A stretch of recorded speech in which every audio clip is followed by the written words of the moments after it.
We're here at JB Industries today to talk about our new LD5000 Prowler leak detector. Let's start out by explaining what comes with the unit when you purchase it.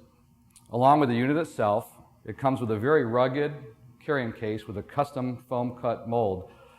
It comes with batteries, regular alkaline batteries. As the battery life is so long, rechargeable batteries aren't necessary.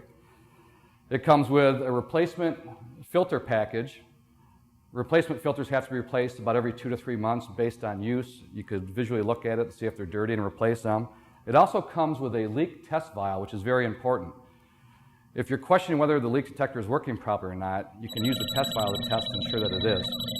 It also comes with a very detailed instruction set. It's instruction on how to use your leak detector. Now let's discuss some of the features of the LD5000 Prowler from JB Industries. First of all, I'd like to point out the overmolded handles, both top and bottom, which provides a terrific grip even if your hands are a little bit oily.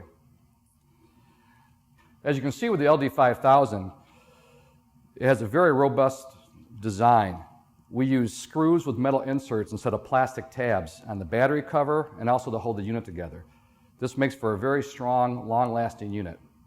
The sensor life is estimated at 10 years or more. I mean, this is very important for those of you that have used leak detectors in the past. If you oversaturated or poisoned your leak detector sensor, you'd have to run out and buy a new one, which could be $100 or more. The 10-year sensor life on the LD5000 is a terrific benefit. The LD5000 is highly sensitive to all HFCs, HCFCs, including 410A, 407C, 404A, even works with newer refrigerants coming out, such as 1234YF. It's also designed to be safe in combustible areas. Now let's take a closer look at the LD5000 Prowler leak detector. We must first, of course, start by turning the unit on. Simple press button, on-off button. Now you'll hear the audible beeps, which we can disengage by hitting the mute button. You'll see the bars are counting up. The unit is not ready to use until it's fully warmed up. The bars will count up till it gets 10 full bars. Then it will indicate the sensitivity level and the battery indicator. At this point, the unit is ready to use. It normally takes about 30 to 45 seconds to boot up or warm up. If the unit hasn't been used in a while, it may take up to a minute. If it's been used recently, it may take as little as 20 seconds. You can see now that the unit is ready to be used. We have a medium sensitivity level, which is the factory standard, but we can simply change that by hitting the sensitivity button. Now we're at high, low, and back to medium. We have a full battery indicator, so batteries aren't a problem. It has an adjustable angle, so if you're reaching in hard spot areas, you can angle the graph so it's still visible. The third button is a red icon, which looks like a cell phone mute button, and that's simply what it is. If you can turn the audible alarm off by simply pressing the button once, press it again, and the alarm will sound again.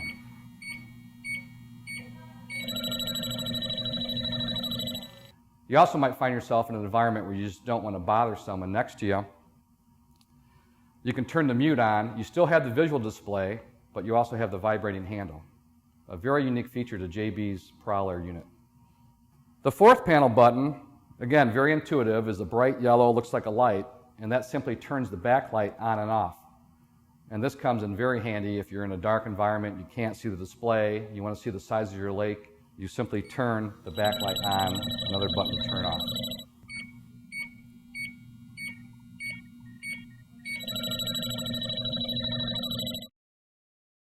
Now I'll spend a few minutes demonstrating how to use the LD5000 Prowler from JB Industries.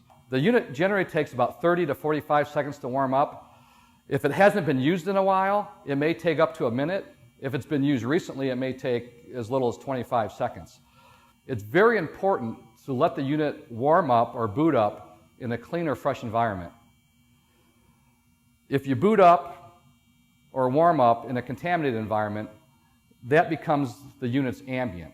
In other words, the unit is always searching for a heavier concentration of refrigerant gas.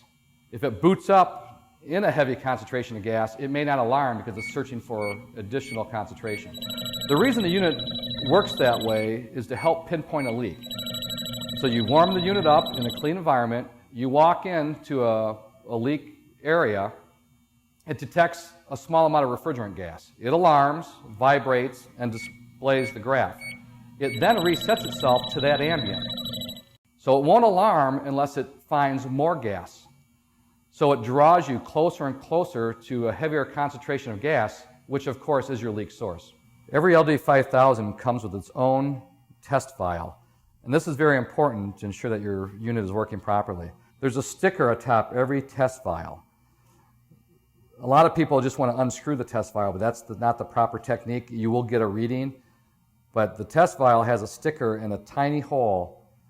This replicates a smaller leak than if you took the entire cap off. Simply turn your leak detector on, let it warm up. This one's already been warmed up.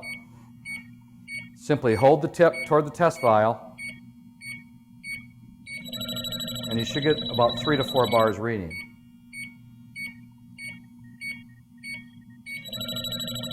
This unit is working properly.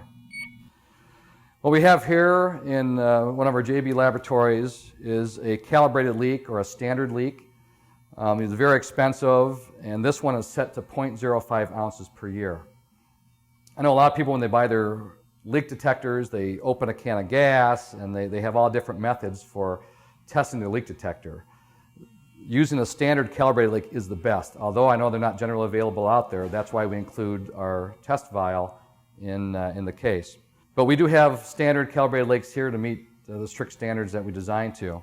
So let me demonstrate with a calibrated leak how to use the leak detector. First, let me remove the cap. Okay, again, we have a 0.05 ounce a year leak. And I'm going to use what we call the sweeping or pendulum method, where you start searching for your leak, and I'll turn the audible alarm on so you can hear. You never want to go more than 3 inches per second. If you're going back and forth like this, you're never going to detect a leak.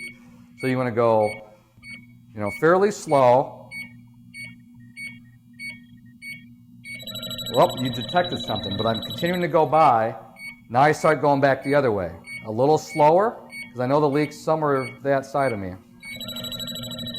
An additional alarm. You can see each time I'm going back a little less past it and a little slower. There's a leak. Go back the other way, even slower, and you can pinpoint the leak. So you can see it's kind of a back and forth, but slower, and each time like a pendulum, I'm getting narrow, narrow, narrow until I pinpoint that leak. One common mistake, and one thing I never want you to do, is to use and just open up a can of refrigerant to your leak detector. I mean, other than environmental concerns, this will reset itself to ambient, and if it's ambient is a flushing jet stream of refrigerant, it's never going to alarm because it could never detect anything in a heavier concentration than that. So if you want to put a cap on, open, close, take the cap off, that's acceptable, but never expose your leak detector to an open can of gas. One, it will mislead you into thinking the unit's not working. It will also saturate your sensor. Again, with the JB unit, at least we can hold it away, go into a clean environment for a while, and it will correct itself. And simply put a cap on it, open it up, close it, take your cap off, run the leak detector by your cap.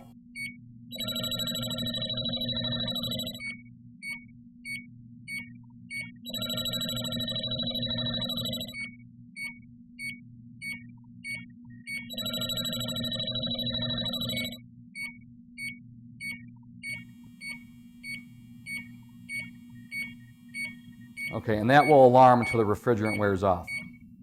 The LD5000 is highly sensitive, very intuitive unit to use.